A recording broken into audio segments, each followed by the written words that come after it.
2016 to 2020 was the last greatest era of hip-hop, and I'll tell you exactly why. So 2016, you had the birth of this mumble rapper scene where you had Lil Uzi, Yachty, 21 Savage start blowing up and creating a whole new sound and paving the way for new artists to come in. 2017, you had Kodak dropping classics and getting to his prime, right?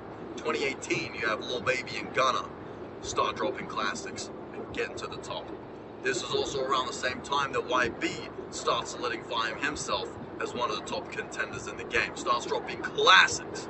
2019, I want to really focus on. 2019, in my opinion, is my all-time favorite year for hip-hop, just because of the sheer amount of rappers at their prime dropping the greatest classics known to mankind. You had Lil TJ at his prime, Polo G at his prime, Lil Tecca, Pop Smoke was just getting discovered and got to his prime really quickly. Juice WRLD was at his prime. YB was at his prime in 2019. 2019 was an unbelievable year. The greatness from 2019 rolled over into 2020, and you also had the rise of the New York drill scene, with 504 and dropping bangers. Pop Smoke really helped solidify that growth as well. Everything after 2020 just died completely. I don't know what happened, man. Like, all that shit just died, right? One thing I forgot, another big era, which I was never really big into, you had the emo boy era, right? Lil Skies was at his prime in like 2018, 2019. He was phenomenal. He dropped so many bangers. But you had like Lil Peep and all those guys as well. I was never really into that, but I know that was a huge, huge piece of this era and how goated it was. You have none of that no more. You don't have any of that. Today, rap is garbage. There's nothing memorable about it.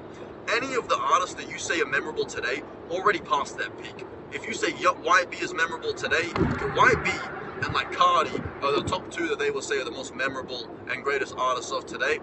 YB's peak was 2019, 2020. Not anymore.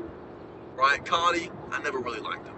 2016, man, how could I forget? 2016 and 2017, the Migos ran that shit, man. That was an amazing time to be alive. Like, man, I'd be listening to these old bangers, man, from 2018, 2019. It brings a tear to my eye, man, because I'm driving, I'm looking straight, and I just see my childhood around me, man. I see my childhood around me. It brings me back. You know how a particular smell brings you back?